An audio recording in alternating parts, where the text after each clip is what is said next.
स्वागत है आपका पीके बायो कॉन्सेप्ट में। मैं हूं प्रमोद कुमार। आज डिस्कस करने वाले हैं हम क्लास 12 के second chapter sexual reproduction in flowering plants का पार्ट 10। और इस पार्ट में आज हम पढ़ेंगे एंडोस्पर्म और उसके डिफरेंट टाइप्स के बारे में। पार्ट 9 को याद करिए, जिसमें आपको डबल फर्टिलाइजेशन पढ़ाया गया था और उसमें बताया गया था कि जो ये 7 सेल्ड 8 न्यूक्लिएट एम्ब्रियो सैक होता है, इस एम्ब्रियो सैक में जब पॉलन ट्यूब एंट्री करती है तो ये पॉलन ट्यूब रप्चर होकर 2 मेल गैमीट्स रिलीज करती है और सेंट्रल सेल के दोनों पोलर न्यूक्लियाई आपस में फ्यूज होकर बनाते हैं सेकेंडरी न्यूक्लियस, यानी जो कि होगा डिप्लॉइड। इन दोनों मेल गैमीट्स में से एक मेल गैमीट इस सेकेंडरी न्यूक्लियस से फ्यूज होता है और दूसरा मेल गैमीट जो है ये फ्यूज होता है इस एग सेल से, जो कि फीमेल गैमीट है। यहाँ पर मेल गैमीट का सेकेंडरी न्यूक्लियस से फ्यूजन जो होता है वो कहलाता है ट्रिपल फ्यूजन और दूसरे मेल गैमीट का इस एग सेल के साथ फ्यूजन ये कहलाता है सिनगैमी। यहाँ पर सिनगैमी से जो स्ट्रक्चर डेवलप होता है वो होता है जाइगोट, जो कि होगा डिप्लॉइड, और ट्रिपल फ्यूजन यानी 2 पोलर न्यूक्लियाई जिन्होंने मिलकर बनाया था सेकेंडरी न्यूक्लियस और एक ये मेल गैमीट, 3 न्यूक्लियाई फ्यूज हो रहे हैं, so called triple fusion. Triple fusion से जो न्यूक्लियस नया न्यूक्लियस बनेगा वो कहलाता है पैन, यानी प्राइमरी एंडोस्पर्म न्यूक्लियस, जो होगा ट्रिप्लॉइड। अभी तक जिसमें ये सेकेंडरी न्यूक्लियस था वो सेल कहलाती थी सेंट्रल सेल, अब वो सेल कहलाने लगेगी पीईसी, प्राइमरी एंडोस्पर्म सेल। इस प्राइमरी एंडोस्पर्म सेल से बनने वाला है एंडोस्पर्म और इस जाइगोट से फ्यूचर में बनेगा एम्ब्रियो। जाइगोट से एम्ब्रियो बनने के लिए जो न्यूट्रिशन की ज़रूरत होगी वो न्यूट्रिशन प्रोवाइड कराएगा एंडोस्पर्म, यानी जब तक एंडोस्पर्म बन नहीं जाता तब तक जाइगोट से एम्ब्रियो का फॉर्मेशन नहीं होगा। इसीलिए जाइगोट में रेस्टिंग स्टेज पाई जाती है।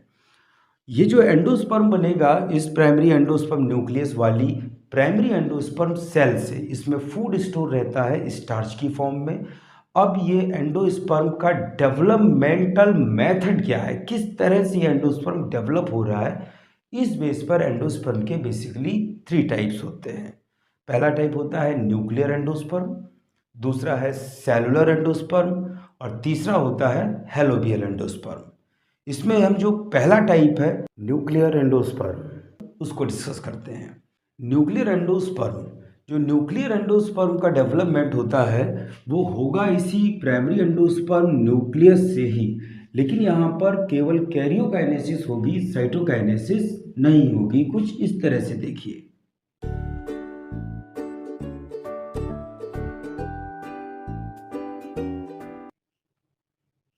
यहाँ पर जो पेन है इसमें कैरियोकाइनेसिस तो ही, साइटोकाइनेसिस नहीं हुई। Karyokinesis means division of nucleus और साइटोकाइनेसिस मीन्स है यहाँ पर डिवीजन ऑफ साइटोप्लाज्म। तो यहाँ पर कैरियोकाइनेसिस होती है बट साइटोकाइनेसिस नहीं होती है। कैरियोकाइनेसिस एक बार हुई तो 2 ट्रिप्लॉइड न्यूक्लियाई बन गए, इसी तरह से 2 बार होगी तो 2 से 4 बनेंगे, 8 बनेंगे, 16, 32, इस तरह से आगे इनकी नंबर बढ़ता चला जाएगा। तो फ्री न्यूक्लियर डिवीजन होता है। हम यहाँ पर आगे सीधा लिख देते हैं, यहाँ पर कैरियोकाइनेसिस एक बार फिर से,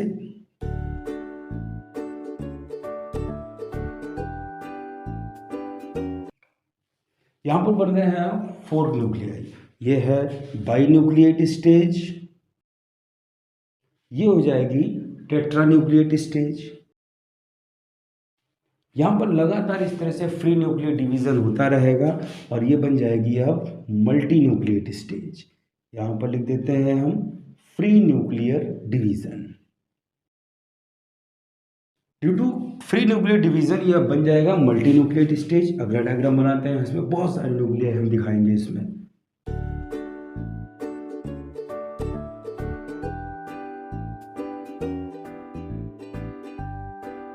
ये बन गई है मल्टी न्यूक्लिएट स्टेज और यहाँ पर ये मल्टी न्यूक्लियर एंडोस्पर्म बन गया। इस एंडोस्पर्म में डेवलपमेंट की हर स्टेज पर केवल कैरियोकाइनेसिस हो रहा है, साइटोकाइनेसिस नहीं हो रहा है। यानी हर स्टेज पर जो डेवलपिंग एंडोस्पर्म है वो न्यूक्लियर होता है, इसलिए इसे बोला जाता है nuclear endosperm. But most of angiosperms में न्यूक्लियर एंडोस्पर्म पाया तो जाता है, लेकिन एट लास्ट इसमें साइटोकाइनेसिस हो जाती है, जिससे एंडोस्पर्म बन जाता है अब सेलुलर। लास्ट में यहाँ करा देते हैं हम लोग cytokinesis. Cytokinesis means division of cytoplasm.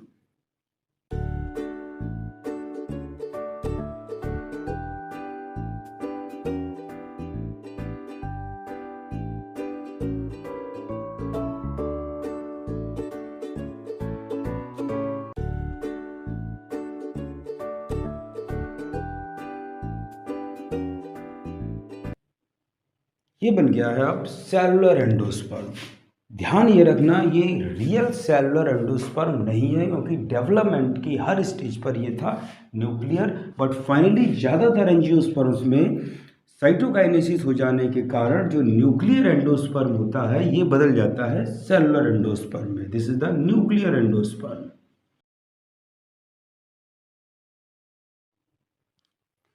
Last में साइटोकाइनेसिस से ये हो गया है cellular, but this is not true cellular endosperm, क्योंकि यहाँ पर डेवलपमेंट की हर स्टेज पर एंडोस्पर्म न्यूक्लियर था। न्यूक्लियर एंडोस्पर्म एक टिपिकल एंडोस्पर्म होता है, यानी मोस्ट ऑफ एंजियोस्पर्म्स में यही न्यूक्लियर एंडोस्पर्म पाया जाता है।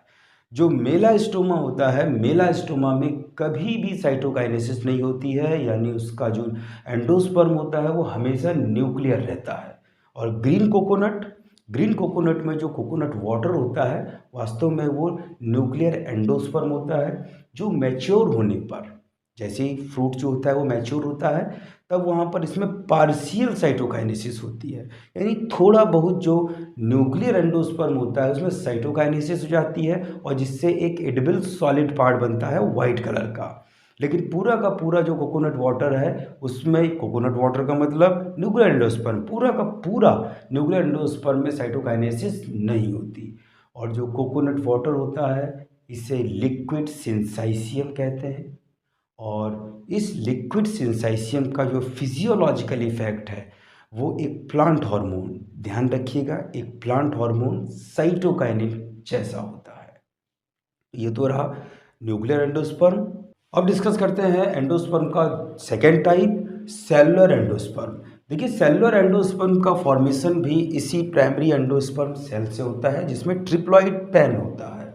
लेकिन यहाँ पर जब कैरियोकाइनेसिस होती है तो उसके साथ साथ साइटोकाइनेसिस भी होती है, means each karyokinesis is followed by cytokinesis. तो यहाँ पर सीधा सीधा दो सेल्स बनेंगी।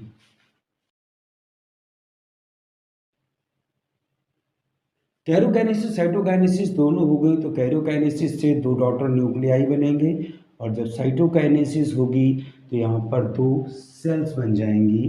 तो अलग अलग सेल्स की जाइगोट, इसमें तो रेस्टिंग स्टेज है ही, इसमें तब तक रहेगी जब तक एंडोस्पर्म बन नहीं जाता।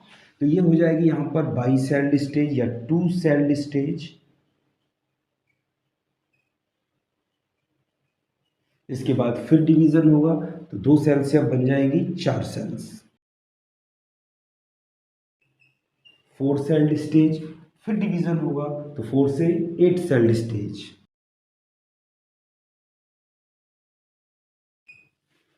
फिर कंटिन्यूअस यहाँ पर सेल डिवीजन होता रहेगा और फाइनली बन जाएगा सेलुलर एंडोस्पर्म।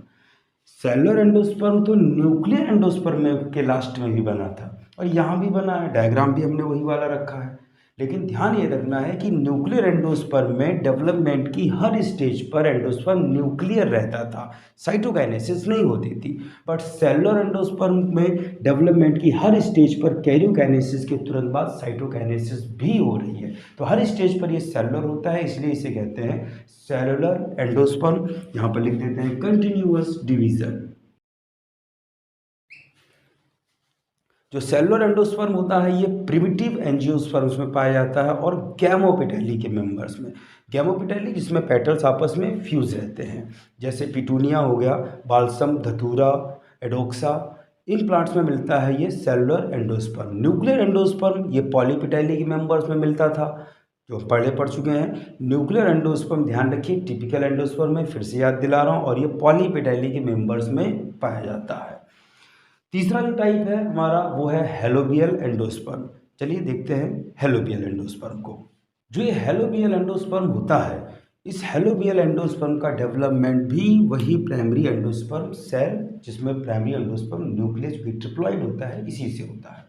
यहाँ पर जब पैन में डिवीज़न होता है यानी कैरियोकाइनेसिस होती है, तो कैरियोकाइनेसिस के बाद साइटोकाइनेसिस भी होती है, जिससे बनती हैं दो सेल्स। अब ये दो सेल्स बनी है तो ऐसा लग रहा है कि जो जो एंडोस्पर्म है ये सेलुलर है, लेकिन इसके बाद केवल कैरियोकाइनेसिस, और कैरियोकाइनेसिस से एक से दो न्यूक्लियाई बन जाते हैं। अब यहाँ पर कंटिन्यूअस कैरियोकाइनेसिस होगी बट साइटोकाइनेसिस नहीं होगी। अब लग रहा है कि ये न्यूक्लियर एंडोस्पर्म है। शुरू में लगा सेलुलर एंडोस्पर्म, बाद में लगा न्यूक्लियर एंडोस्पर्म। तो अब फ्री न्यूक्लियर डिवीजन कर देते हैं। यहाँ पर फ्री न्यूक्लियर डिवीजन से यहाँ पर जो दो सेल्स बनी थी ये मल्टी न्यूक्लिएट हो जाएंगी। तो यहाँ पर जो हेलोबियल एंडोस्पर्म है इसे इंटरमीडिएट एंडोस्पर्म भी कहते हैं, क्योंकि ये सेलुलर और न्यूक्लियर दोनों टाइप के एंडोस्पर्म के इंटरमीडिएट स्टेज को शो करता है। और जो फाइनल स्टेज होगी वहाँ पर इसमें भी हो जाएगी साइटोकाइनेसिस, और इस साइटोकाइनेसिस से बनेगा सेलुलर एंडोस्पर्म। तो न्यूक्लियर एंडोस्पर्म जिसमें डेवलपमेंट की हर स्टेज पे एंडोस्पर्म न्यूक्लियर रहता है।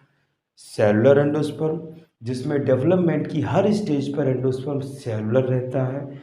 हेलोबियल एंडोस्पर्म जिसमें शुरुआत में इनिशियल स्टेज जो होती है वहाँ पर तो लगता है कि यह सेलुलर है, लेकिन इसके बाद साइटोकाइनेसिस नहीं होती है, केवल फ्री न्यूक्लियर डिवीजन होते हैं, तो ये न्यूक्लियर एंडोस्पर्म जैसा बिहेवियर करता है।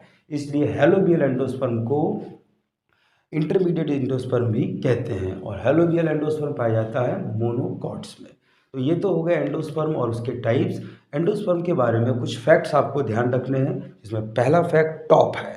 टॉप TOP फैमिली है ये तीन, ट्रेपेसी, ऑर्किडेसी और पोडोस्टेमेसी। इन तीन फैमिलीज में एंडोस्पर्म कंप्लीटली एब्सेंट होता है। जब आपको हमने एम्ब्रियो सैक के टाइप पढ़ाए थे तब उसमें आपको ओइनोथेरा टाइप पढ़ाया था एम्ब्रियो सैक, जिसमें कि 4 सेल्ड और 4 न्यूक्लियाई थे। ओइनोथेरा टाइप के जो एम्ब्रियो सैक होता है उससे जब एंडोस्पर्म बनेगा तो वो एंडोस्पर्म डिप्लॉइड होता है, जबकि नॉर्मली ये ट्रिप्लॉइड होता है। जो प्लम्बेगो है और प्लम्बेजेला, इन दो प्लांट्स में एंडोस्पर्म पेंटाप्लॉइड होता है। और एक मोस्ट इम्पॉर्टेंट फैक्ट और है, वो है रूमिनेट एंडोस्पर्म। जो बीटल नट होता है इसमें सीड कोट में इनग्रोथ्स हो जाती हैं, और सीड कोट में इनग्रोथ्स के कारण जिसका जो एंडोस्पर्म है वो डिसेक्टेड हो जाता है, और ये डिसेक्टेड एंडोस्पर्म ही कहलाता है रूमिनेट एंडोस्पर्म। तो एंडोस्पर्म का डेवलपमेंट और उसके टाइप कंप्लीट हो गए, और एंडोस्पर्म का फंक्शन पहले ही बता चुके हैं कि ये डेवलपिंग एम्ब्रियो को न्यूट्रिशन प्रोवाइड करता है। अब बचा कौन? ये जाइगोट।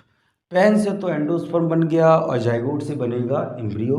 तो जाइगोट से एम्ब्रियो के डेवलपमेंट का प्रोसेस हम पढ़ेंगे नेक्स्ट पार्ट में। तो मिलते हैं अब हम नेक्स्ट पार्ट में एम्ब्रियो फॉर्मेशन या एम्ब्रियो जेनेसिस के साथ।